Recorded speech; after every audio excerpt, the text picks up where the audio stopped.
If you want to find the most politically progressive person in a room, your best bet isn't to look for someone who never went to church. It's to find someone who did and left. That seems backwards.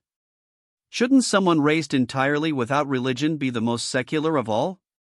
Turns out, the relationship between faith and politics is stranger, and considerably more personal, than we assumed.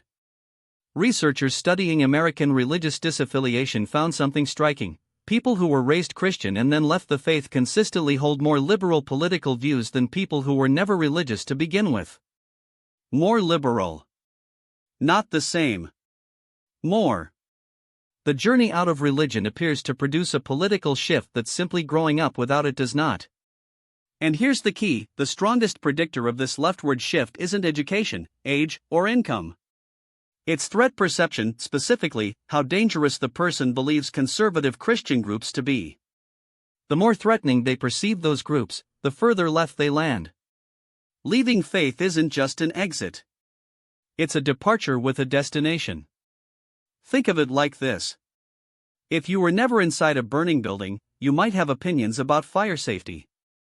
But if you ran out through the smoke, fire safety becomes an identity. Ex-Christians aren't just people who stopped believing, many are people who felt expelled, marginalized, or actively opposed by institutions they once belonged to. That experience leaves a fingerprint. Psychologists call part of this reactance. When a group tries to restrict your identity, you don't just move away from it. You move toward its opposite. The greater the perceived threat, the greater the flight.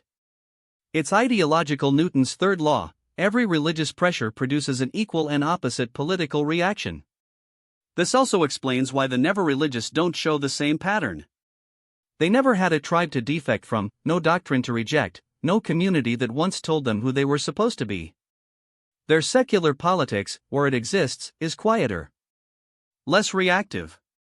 More like a factory setting than a deliberate escape. There's an irony buried in this data that the numbers themselves politely refuse to comment on. The institutions most invested in retaining their members may be producing, in those departing members, some of their most energized critics. Organized religion, it turns out, is surprisingly good at organizing the opposition. What this research is really telling us is that politics isn't just about ideas. It's about injury. About whose rules you once lived under, and what it felt like when you stopped. The fiercest political identities are often built not in the absence of something, but in the wreckage of it. If you want to understand where America's polarization actually comes from, don't just study what people believe now. Study what they escaped. Strip it down, and here's what the data is actually saying. The people most energized against conservative Christianity are, disproportionately, its former members, not outsiders, but insiders who left. Threat perception does the political work that education and income can't. The fiercer the rejection felt, the further left the landing. And the institutions most alarmed by America's secular drift may be, without ever intending it, the primary engines of that drift, because the most motivated critics in the room are the ones who once sat in the pews. Politics, in this telling, isn't about what you believe. It's about what you escaped, and what you're still running from. What strikes us isn't that people leave faith and move left, it's that we keep calling this a political story when it's really a story about injury. People who felt expelled from something they once belonged to are doing exactly what the research predicts, building the opposite of the place that hurt them. We don't think that makes them wrong. We don't think it makes them right, either. It just makes them human.